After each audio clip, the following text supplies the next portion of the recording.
në jetën politike në Kosovë. Profesor, a janë shuar një farforme gjitha shpresat edhe gjasat që Osmani ta marrë dhe një mandat tjetër si presidente? Dihet tashmë që nuk e ka përkrajen nga lëvizja vetëvendosje, por në anën tjetër, është vështirë që kjo përkraje mbase të ndryshoj nga partitë opozitare, sidomos pas deklaratave të saj të fundit karshi lëvizjes vetëvendosje.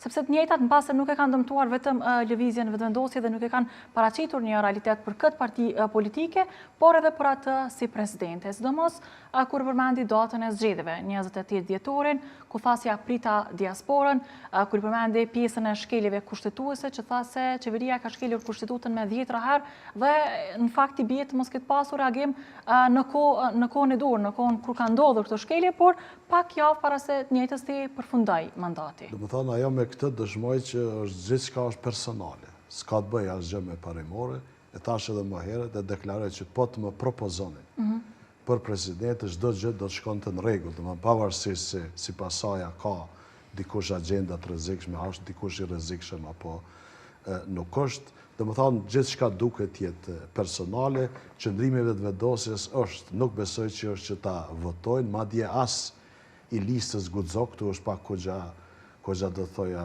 një lloj absurditeti, sepse listën guxo ka kriju vetë zonja Osmani, dhe tani ata nuk dalin mbështetjet të zonjës Osmani, po si duket zotri Kurti ka rehatu ata që janë deputet ose tjertë me ndoshta në misione ndryshme diplomatike, ministra, deputet, kryetar komunësh, dhe ata janë të kënaqur sepse dinë që ndoshta në momentin që nuk janë më pjesë e listës vetëvendosjes, do ta kenë vështirë që edhe të bëhen deputet ose në poste të tjera.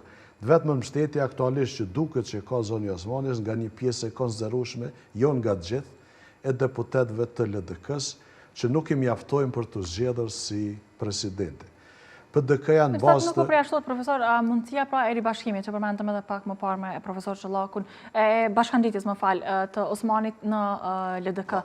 Besoni se kjo mund ta thellojë më pastaj përçarjen e LDK, sepse një farforme janë krijuar dy grupe ndryshme dhe Hotu deklarua kundër një gjë e tillë. Disa që janë kundër, domethënë për një kohë janë marginalizuar bukur shumë, disa që nuk janë marginalizuar, besoj se ndoshta mund të akomodohen në rast se partia shënon rritje. Kjo mbetet shifet, a do të shënoj rritje apo jo, por rritja e numrit votave mund t'i akomodojë edhe ata që janë të pakënaqur.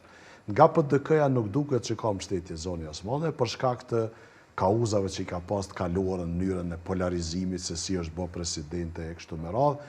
Nga AK-ja vrejet një lloj disponimi që ndoshta të bëhen pjesë ndonjë liste, siç po e quajnë bashkimit të djathtës, ndoshta edhe për faktin që nuk e kanë më problemat pragun, do të kalohet pragu apo nuk do të kalohet, ose të paktën ata që janë tani deputet mund të bëhen prap deputet përmes listave, në rast se mund të ketë një bashkim ose një listë përbashkët mes LDK-s dhe AK-s në udhëheqjen e ndoshta zonës Osmani. Kjo mbetet të shifet.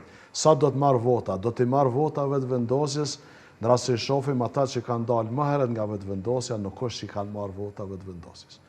A do të marr zonja Osmani? Mbetet shifet. Kjo është pak e diskutueshme, sepse prap në rast se tek ai votuesi i emocional do të thoj, ai vetëvendosjes, në rast të zgjedhjes ose Kurtit ose Osmanit, prap shumica do ta zgjedhin kryeministin Kurti, zotri Kurtin për pra në një garë të zgjedhjeve të reja, më shumë fituesi shihni Kurtin se sa Osmanin? Besoj se po, një votues emocional, jo racional, emocional, sepse shumica e votuesve që janë për shumicën aktualisht janë votues më shumë emocional.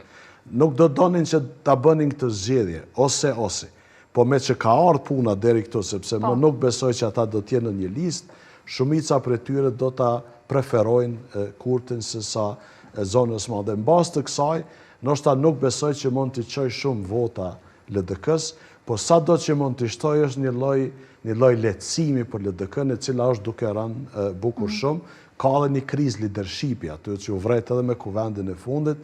Ndoshta kjo mund ta mbush deri diku atë boshllëk, por shumë varet pastaj cila do të jetë kauza me cilën ajo rikthehet në politikë. Cila do të jetë kauza? Zhvillimi i vendit, nëse thënë mbrojtja kushtetueshmërisë është pak problem, sepse nuk e ka kryer këtë punë, duke qenë presidente, lërë më me kry si një kandidat që kërkon vota ose një votues po zëm. ose kauza tjera, pra në vares se cila do tjetë narrativa dhe kauza e cila mund t'ja ndroj mendjen një pjesë të konsiderueshme të votuesit për ta votu zonë osmane se këtë rast të LDK. Profesor, e ndani ju të njëjtin qëndrim kur